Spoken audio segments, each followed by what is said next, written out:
All right, everyone. This Mike has been looking to for quite a while. As you've seen with these fresh takes, whenever someone else suggests the idea, it's typically them steering the ship. So this time around, this is Mike's baby. So, welcome to the Owl House. This will probably be the longest fresh takes that we've done so far. Oh, by far. I looked at the episode count. It's going to be about twice as much as Neon Genesis.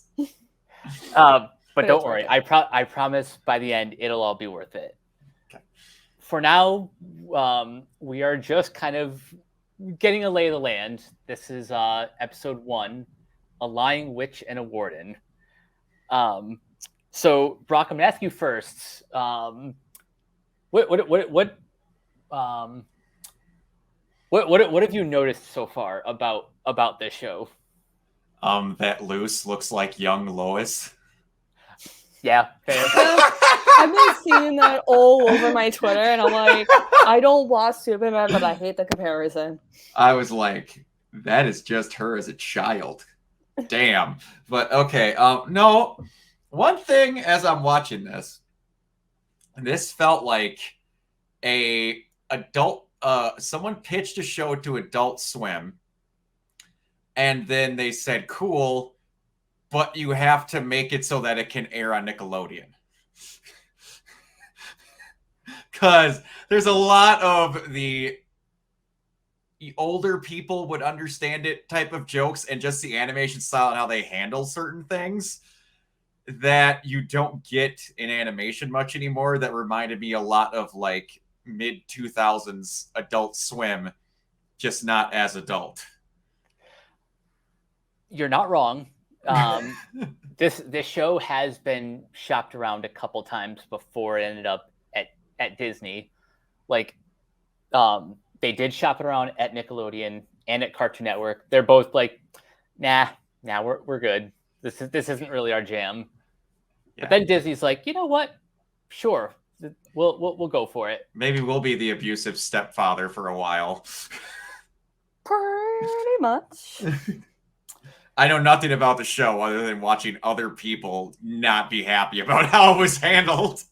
Yeah. Trust me, we'll get to that when we get to that. Yeah, we'll cross that bridge when we get there. But Misal, I gotta ask, when was the last time you watched the pilot episode?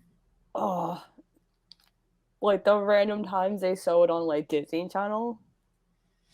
Oh, which is rare, but I pretty much go back to one specific episode in season 1 on repeat. You know what I said.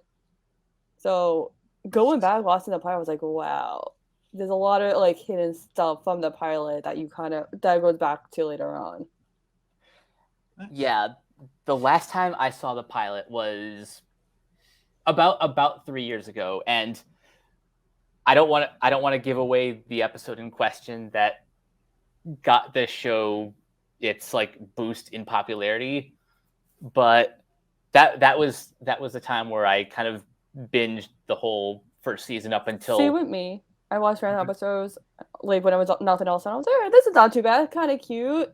I know like Gravity is like after Gravity Falls ended, Owl House started, so it's kind of like everyone's like replacement for Gravity Falls type of thing. So like I was like, all right, this is not too bad. I can kind of see why people kind of like it, and then the internet exploded with that specific episode. Yeah, but focusing on this episode, yeah, the Gravity Falls comparisons are very appropriate. One, because the show's creator, this show's creator, Dana Terrace, at the time was dating Alex Hirsch, who voices 2 of probably my favorite characters in this show. He is the voice of King, that little demon dog. I love King so much. And Hootie, who is, well, you'll see. Hootie is Hootie. You'll understand why. We're just gonna leave it at that. Now, Brock, I have to ask, favorite character so far? Okay, so it's a close tie with King and Luce because he's kind of just me in a weird way. There was a line that I felt really called out on, and it said, if for anyone that knows this channel, I like editing anime clips to music. Yep. Literally, the entire start of me doing this channel was doing Ruby AMVs, and I like fantasy books with convoluted backstories. I literally used to write fan fiction. Yeah, the first time I heard that, I was like, I am personally getting attacked here. Because, you know, everyone in middle school kind of wrote fan fiction, so I was like, I am personally attacked. Yeah, but no, it is very much the self-reverent, aware of other things type humor that I appreciate. It's the genie impersonating Jack Nicholson type of stuff that is just like, why is it in there? That makes no sense contextually, but it's there, and they're just go okay with it. So it's, yeah, I think I'm gonna end up liking Ada quite a bit, but yeah, King is fantastic. He is very much that weirdo character that is there to make situations hilarious, and that is typically the person I gravitate towards the most. Hence why we got this done in comparison for how it rolls. What a giant reason why I like Mako so much in Kill la Kill. Yes. Again, not to spoil too much, but Hootie becomes that kind of character later on. Yes. Okay. So King quite a bit. Again, I don't want to give too much away for future episodes, but there's a reason why I genuinely think King is probably one of my favorite characters. But getting back to Luz, I think just might be the best main protagonist that I've seen in at least in Western animation over the past like couple years. Dang. She's very relatable, and she just kind of has the best attitude about everything. Absolutely. Yeah. Oh, I agree completely. That's why I gravitated towards Apple House, because Lucy was very like, I instantly connect with her, and I liked the moment Ida talked. I was like, that's the mom in Emperor Doom Groove. Yep. That's what it was. My God, I couldn't think of it. I was in this moment of her. I'm like, wait a minute. That's the mom from Emperor Doom Groove. I know that voice. I knew. That was bugging the shit out of me, and I couldn't pin it down in her IMDb. Yes. Her name is Wendy Malick, and she is awesome. Oh my gosh, that was killing me. You're welcome. Ah! Okay. Yeah, that did it. Okay, now I understand. Okay. I finally know something Block didn't know.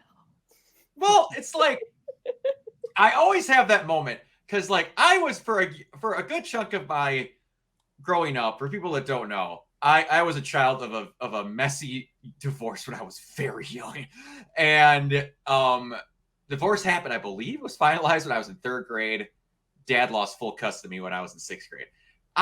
And my mom was a nurse that worked nights and worked just crazy hours to support us because she got just handed an assload of debt by my dad that screwed her over badly. So when she was at home, she spent all the time on the road with me. But when she was gone, she always made sure I had food, was supplied good, someone was watching me. I was raised by a TV for a decent amount of time. So I watched a lot of animation and shows growing up. So I always have the, hold on, who the hell is that?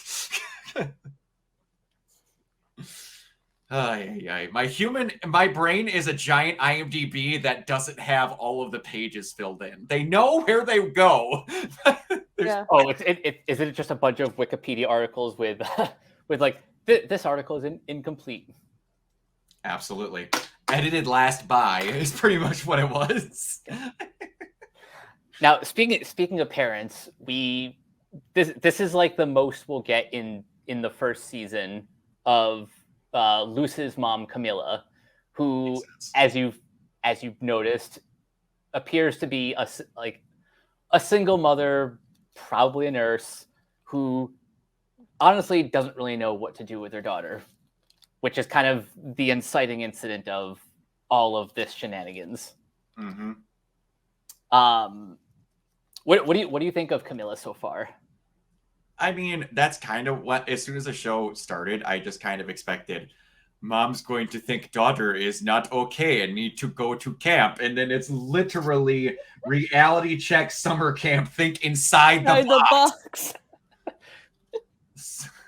By the way, some of the visual gags in the show will have you on the floor. I very much appreciate let's not be creative. That is literally just call it what it is and it will be funnier. Yeah. Like confirmation. No, what was it? No, what did they use? Conformatorium. Conformatorium, that's what it was. Okay, I was like, you're clever. I like that. But no, I was kind of figuring, I'm like, like, I honestly didn't know, again, anything about the show other than Masao compared a moment, which spoils that I know something's going to happen. I don't know how or when. During RWBY, there was 2 weeks that went one after another where a unbelievably he just went through stuff that happened in season 3. Yeah, that happened after a moment in the Owl House. Pretty much like the last episode of the Owl House was very similar to what happened towards the end of RWBY Battle 9. And she made and it both came out the same weekend. Yeah. At that time.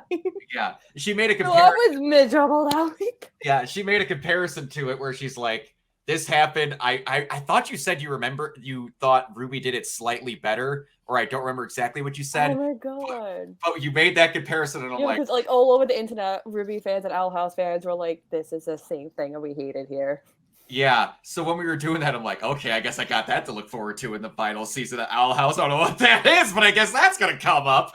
But because yeah, you couldn't escape it on Twitter. But yeah, it was. I did again. Outside of that, I knew nothing of what the show was. I literally saw some pictures of Ada, a little bit of Luce. I almost saw nothing of King or anything else. I just knew that Mike talked about the show all of the time, and his increasing anger towards Disney for how they managed it. So I was like, okay, I don't think she's going to go to summer camp. I think this fool's going to get Digimoned. And and that's pretty much what happened. So yep. I was like, all right, she needs to be that parent that lets her go off to where it is. So it was very, at this moment, bog standard character that needed to happen. So yeah, basically. The reason there's not really much to talk about here is because the plot is pretty simple. King wants his crown back, which is really just Queen.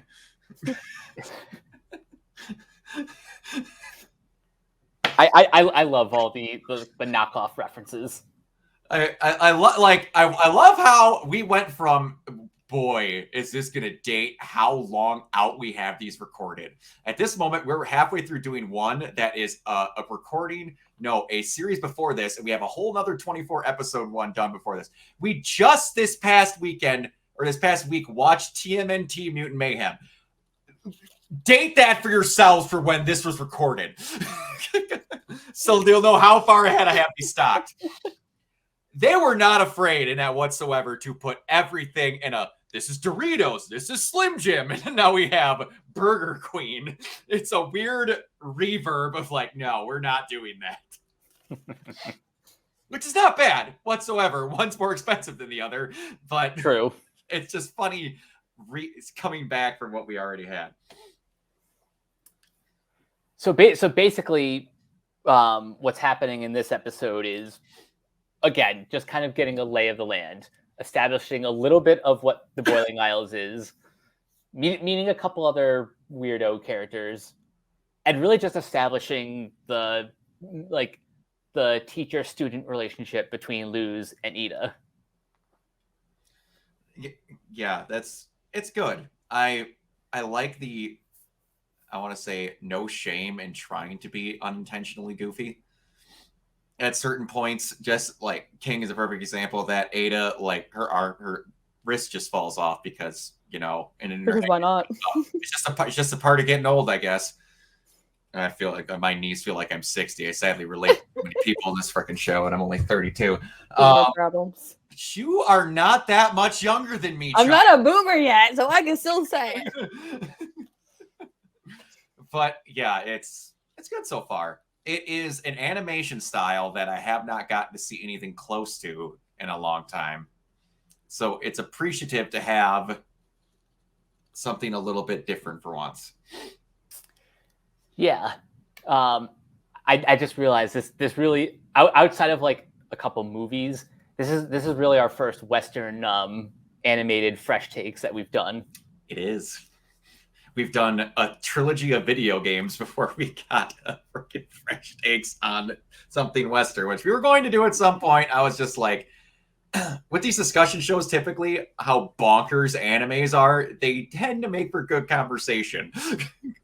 So, we will certainly have more to discuss. Oh, absolutely. As the episodes progress, but yeah, for now,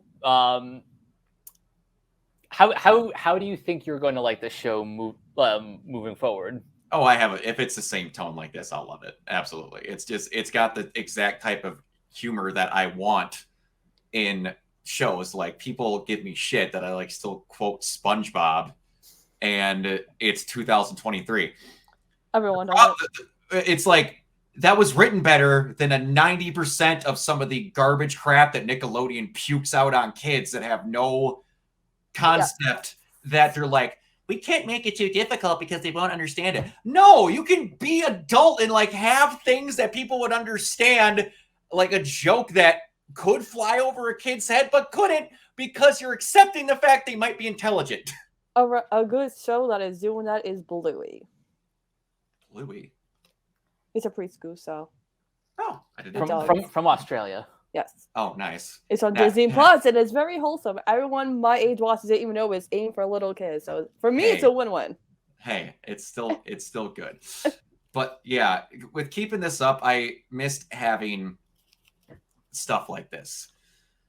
So I'm happy it'll be, like I said, sweet, wholesome, but understand that it could be a show that's interpreted with stuff that all ages could like. They don't do it anymore. Yes, the 90s were the best time to grow up. I will fight that until my dying day. But yeah, no, I think I'm going to enjoy it quite a bit. Good to hear. And Misal, knowing what you know about where the show goes, how do you anticipate going back through season 1? Oh, it makes me happy. Like, oh, I'm so sad what happened with it with Disney and all that, and how it was handled, but I'm glad we got it in the first place. God, I can't imagine Disney being stupid with something that it works on. It's not like we have something going on with that right now either. By the way, if in case these strikes are still happening by the time this gets uploaded, to keep in reference, I honestly think that it'll be 3/4 of a year before this thing's uploaded. Nevertheless, if it's still going on, I'm going to go burn down Disney myself. Go ahead. Anyway, pay your actors, pay your writers, pay your animators. Every single person who works in the entertainment industry must be treated fairly and with respect. Yes, and also, in case it ever comes up that the voice actors have to strike again, pay your voice actors. And also, I'm going to bring it up because I just got done beating Spider-Man Miles Morales by the time this came out. Still to this day, if any of you AI voice actors without their permission and then get pissy with them because they are not happy with you, go to hell. That is a part of their life and their personality and their body. It is not an audio file. That is a person. Stop it. If another person gets the treatment that Erica Lenbeck did, I will doss where you are and go beat your ass. It is not needed. Well said. All right. I think that wraps up our inaugural episode. Before we head here, Misal, where can everyone find you online? You can find me on Twitter at Kibalo028. And Brock, I'm sure pretty much everyone knows where you are, but where can people find you? You find me everywhere at Organoid Zero, mostly on Twitch and YouTube. And thankful to everyone. When this is being recording, we're 2 videos short of 300 videos being on this channel. That's kind of insane. Yeah, I had like 18 before I started working with Mike and other people. So that is amazing. Yeah. But you guys can find me on Twitter, Blue Sky, Threads, all of the places at Captain K42. You can check out my quick thoughts on letterboxd.com/Coach K42. And you can follow Renegade Pop Culture on Facebook and Twitter at Ren Pop Culture. Listen to all of our podcasts on Spotify, Apple Podcasts, wherever you listen. Subscribe to our Patreon at patreon.com/Renegade Pop Culture. And last but not least, everything can be found at renegadepopculture.com. Need an escape? So do we. And until next time, peace out.